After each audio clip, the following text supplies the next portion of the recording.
Levante o cajado e estenda a mão sobre o mar. O mar que se abre no Egito paralisa e emociona o Brasil.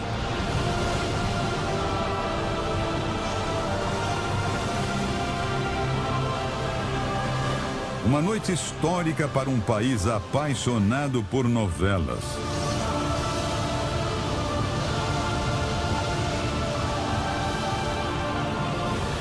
A cena mais esperada do ano mobiliza milhões de pessoas em frente à TV. Olha isso.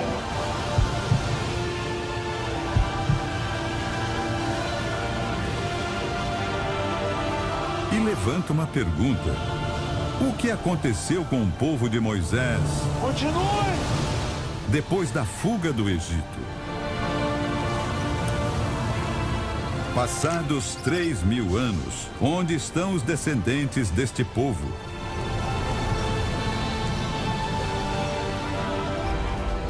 Depois de décadas pesquisando, estudiosos de várias partes do mundo garantem: a história do Brasil está cheia de mitos que tem que demolir. Milhões de brasileiros são judeus e não sabem. Tem um número grande de brasileiros portugueses que possuem o DNA de Abraão e precisam saber de onde é que vieram. E agora, como descobrir se você é um deles?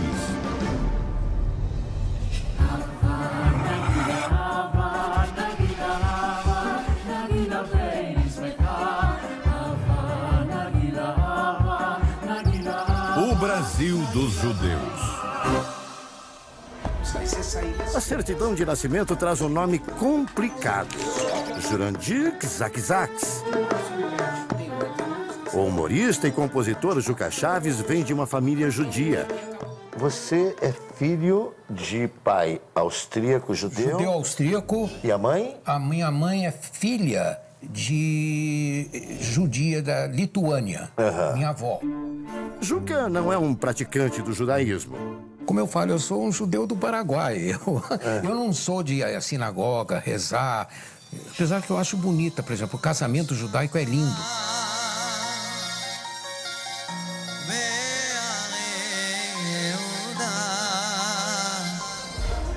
Mas carrega duas heranças dos judeus: os traços. É o famoso nariz que os semitas têm. E a capacidade de rir de si mesmo. Um humor tipicamente judaico. Se eu não falasse que eu era baixinho, feio e narigudo, todo mundo dizia assim: mas que baixinho, narigudo, prepotente. O humor dos judeus também influenciou a carreira de outro velho conhecido da TV brasileira. Essa cara aqui, ó. Que cara é essa? Cara de dor de barriga, madame.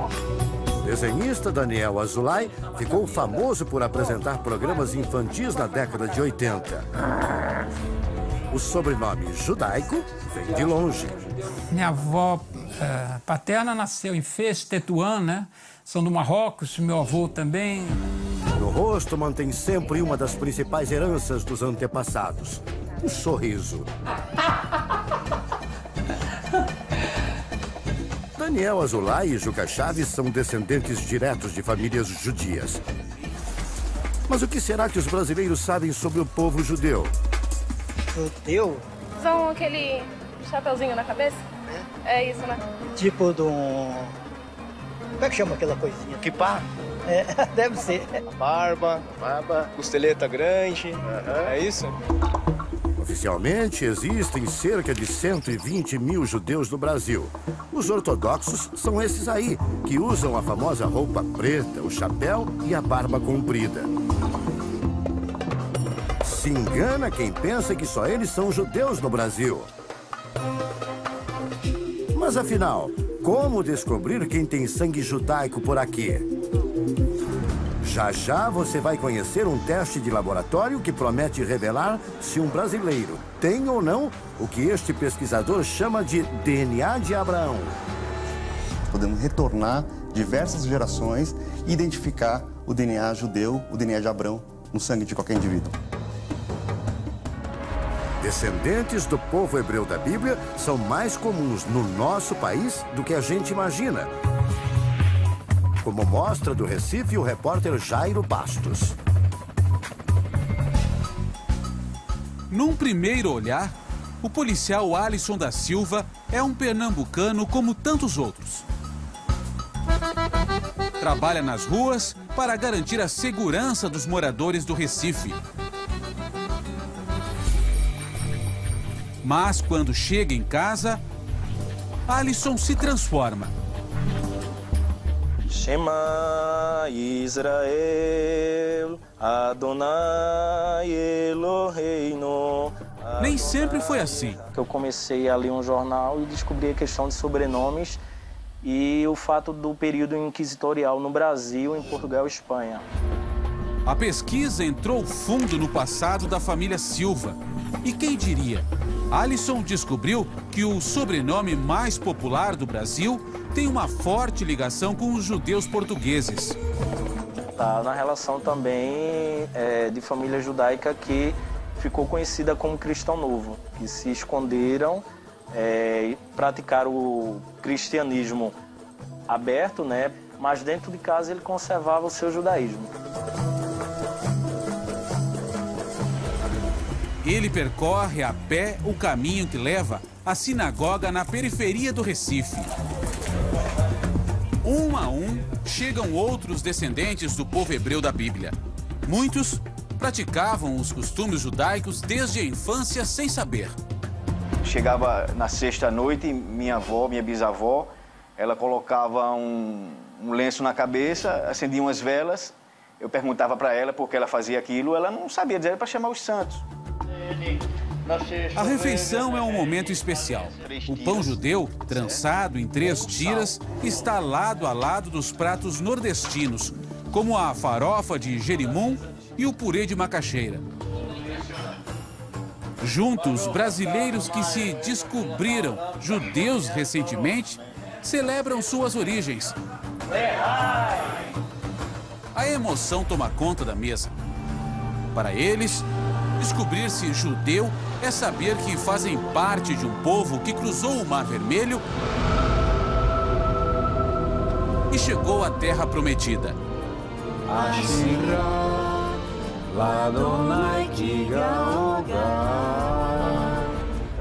Alisson confirmou que era mesmo um judeu da Silva e não teve dúvidas, abraçou a origem. Mas não deixa de lado suas raízes nordestinas. Escute só este cântico. Adon Olam Shemala Beteren Koyet Sinivra. Essa melodia te lembra alguma música? Quando olhei a terra arder, uma fogueira de São João, perguntei, Deus do céu, por que tamanha judiação? A questão do cântico aí é uma escolha, vamos dizer, cada país ele adotou certos cânticos da cultura local. A gente introduziu o ritmo de Asa Branca nesse cântico, para relembrar a cultura nordestina. Belireshit, Belitarlit, Velo Haoz, Verrasmirá. Muita gente não sabe, mas histórias como a de Alisson são bastante comuns no Brasil. Para entender, é preciso voltar ao século XV, época em que os espanhóis descobriram a América e os portugueses chegaram ao Brasil. Uma história surpreendente que a gente não encontra em livros da escola. E a história do Brasil está cheia de mitos que tem que demolir. Está cheia de erros que tem que ser corrigidos. E cheia de lacunas que tem que ser preenchidas. A pesquisadora Anita Novinsky, da Universidade de São Paulo, é considerada uma das maiores especialistas da história do povo hebreu da Bíblia.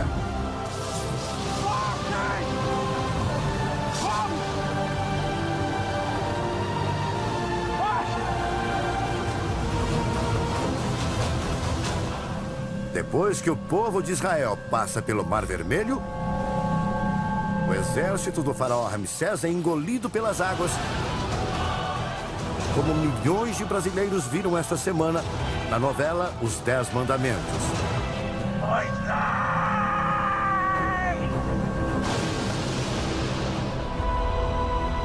Os hebreus permanecem no deserto por 40 anos, até alcançarem a terra prometida, Israel.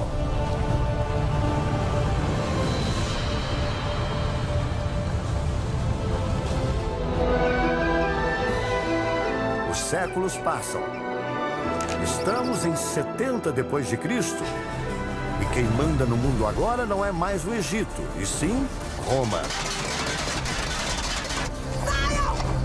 É neste ano, 70 de nossa era, que o Império Romano expulsa os hebreus da Terra Prometida. Os filhos de Israel se dispersam e passam a vagar pelo mundo. Quase 15 séculos se passam. Muitos judeus escolhem Portugal e Espanha para viver. Quando, por volta do ano de 1500, os reis católicos destes reinos e a Inquisição da Igreja começam uma violenta campanha contra os seguidores do judaísmo. Na Espanha, o rei Fernando e Isabel, que são os reis católicos, eles deram uma opção aos judeus. Ou você se converte ou você vai embora. Portugal não deu opção. Obrigado a se converter.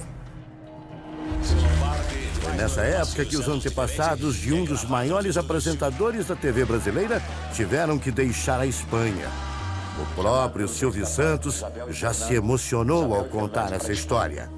Era o Dom Isaac Abravanel. Consertou as finanças da Espanha.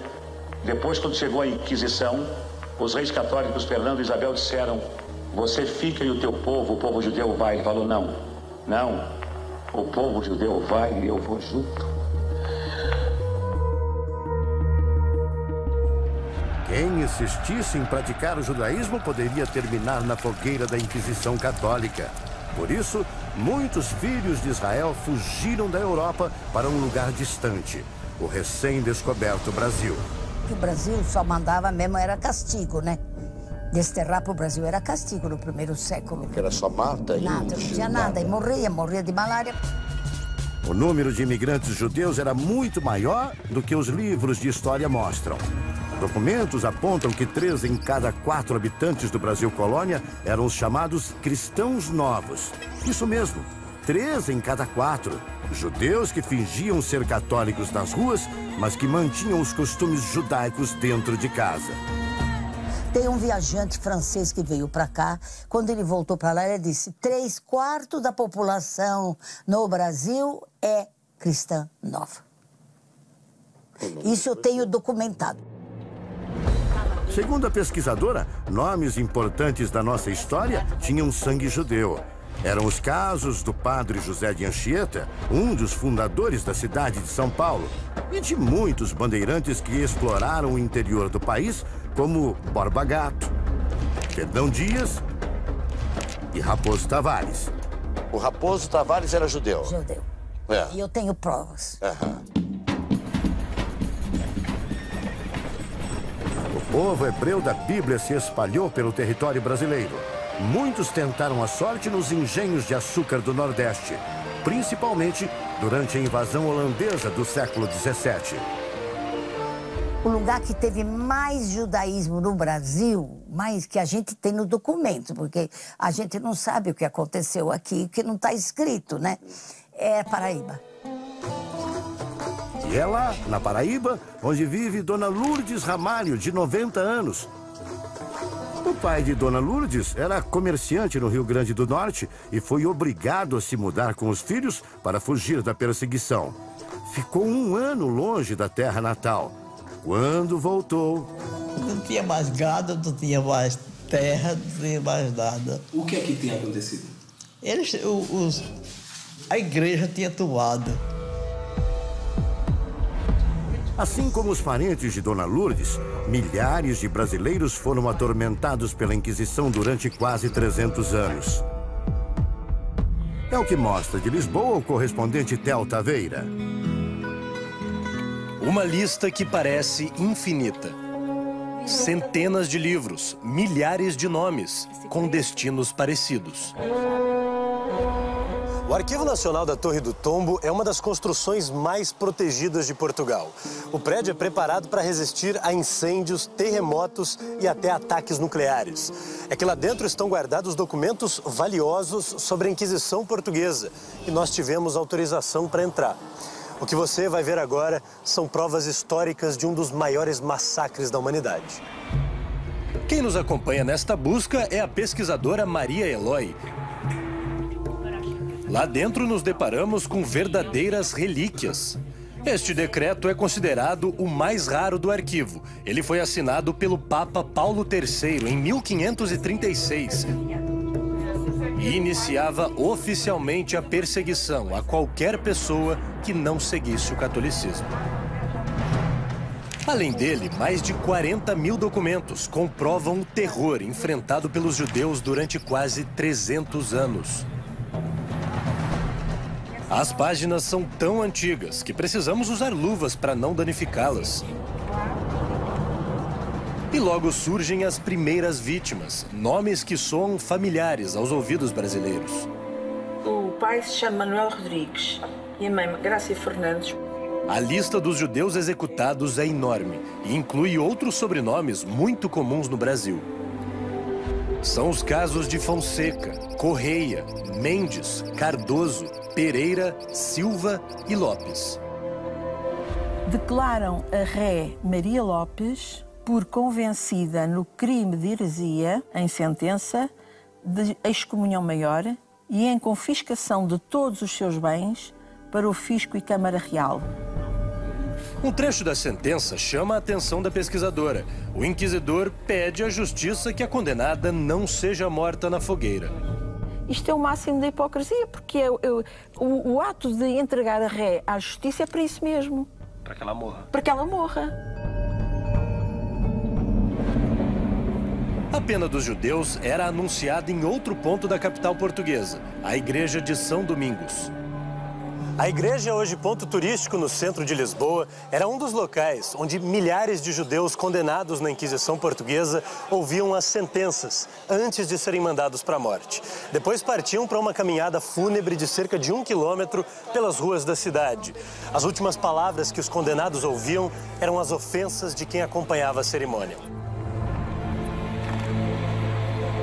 A procissão terminava aqui na Praça do Comércio. No lugar daquele monumento era montada uma grande fogueira, onde, um a um, os judeus eram queimados vivos. Os utensílios utilizados pela Inquisição, os processos, tudo, aquilo é uma aberração. E não era apenas a morte que aterrorizava os judeus brasileiros. Outras marcas dolorosas da Inquisição estão expostas em Belo Horizonte, como mostra o repórter Luiz Gustavo. Criado há 3 anos em Belo Horizonte, o Museu da Inquisição mostra o que acontecia com brasileiros que insistiam em preservar os costumes do judaísmo. Ele punha um braço aqui e ficava suspenso, e nos pés iam colocando pesos. O braço ia levantando. Até desmembrar os membros superiores e até mesmo a coluna cervical ou a coluna lombar. Outro instrumento de tortura era a chamada guilhotina dos pés. A pessoa sentava numa cama, numa cadeira, punha os pés aqui, os pés eram travados, se passava torcinho ou manteiga como combustível para aumentar a dor e se jogava fogo.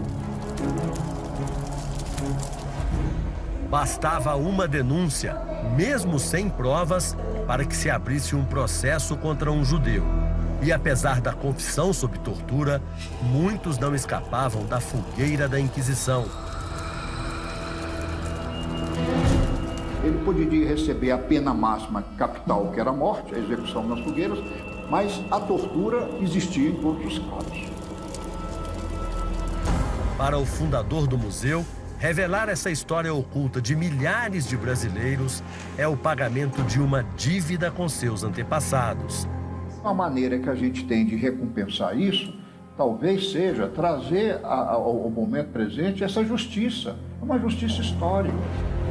Há 5 anos, o médico Alexandre também busca um reencontro com suas origens. e encontrou outras pistas nas próprias lembranças. Sangrar o animal antes de comer, lavar, dar banho no defunto antes de enterrá-lo. Existem vários costumes que são judaicos e na nossa infância eu pelo menos me lembro de bastante coisa.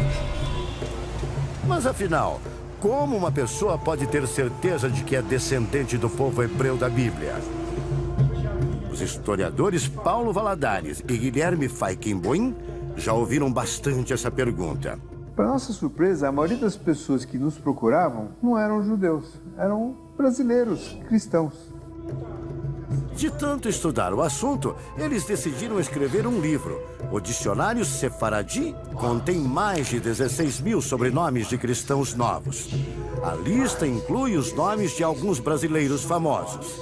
Chico Buarque, Alceu Valença, o Renato Aragão, a Marisa Monte, né?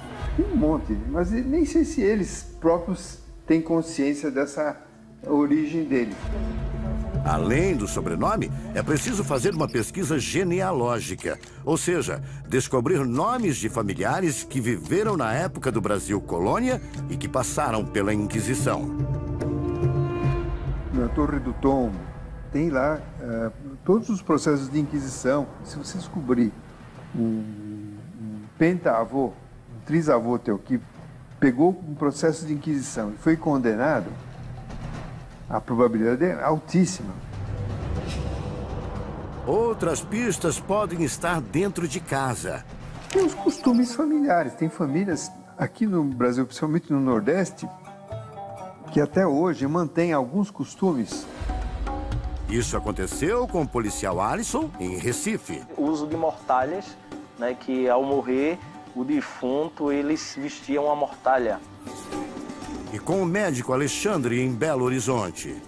Passar a mão na cabeça da criança, falar Deus te crie. Existem vários costumes que são judaicos. Aqui vão outros exemplos. Usar expressões como ficar a ver navios, uma referência aos judeus batizados à força no porto de Lisboa. Vestir a carapuça, que remete ao traje usado pelos filhos de Israel nos julgamentos da Inquisição. Não apontar para estrelas com medo de ter verrugas. Um mito criado para evitar que crianças procurassem a estrela que anunciava o Shabbat, o sábado sagrado do judaísmo. Dar aquela faxina em casa às sextas-feiras, assim como os judeus sempre fazem no último dia antes do Shabbat. Há ainda uma outra forma de investigar as origens judaicas que os cientistas acreditam ser a prova definitiva. O avanço das pesquisas genéticas auxilia quem está em busca das suas origens. Um exame de DNA feito a partir da saliva ou da mucosa pode dizer se uma pessoa tem sangue judeu ou não. E o pesquisador Roberto Grobman, ele garante que o fim dessa dúvida está em kits como esse aqui. Através do DNA, é possível saber se a pessoa tem origem judaica ou não? Sem dúvida, é possível sim. Nós podemos fazer tanto pelo lado materno como pelo lado paterno.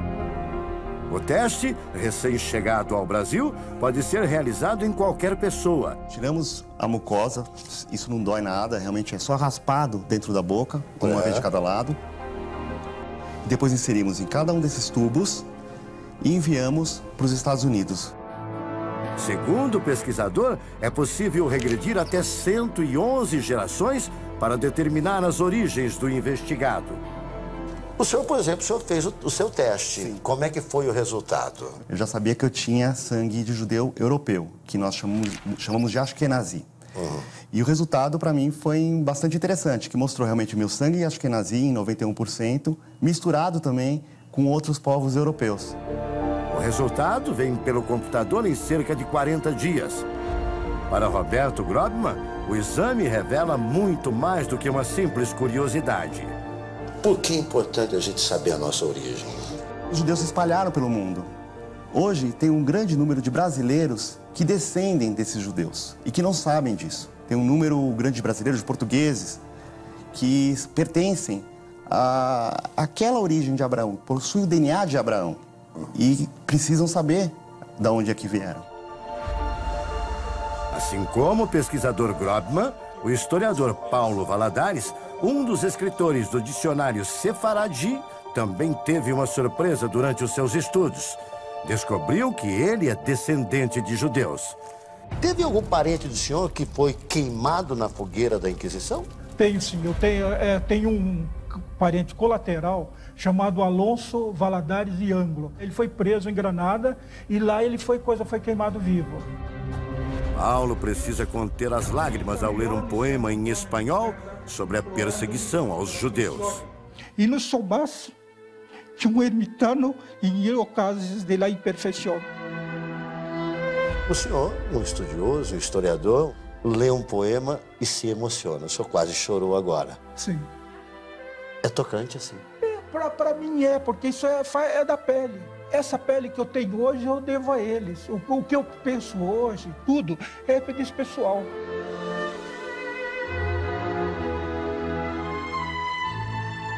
Uma história que ficou escondida por séculos. Um humorista em São Paulo, um policial em Pernambuco, um desenhista carioca, uma aposentada na Paraíba, 4 estados do Brasil, 4 rostos bem diferentes. Que assim como milhões de Silvas, Rodrigues, Lopes e tantos outros, carregam no sangue o Brasil dos judeus.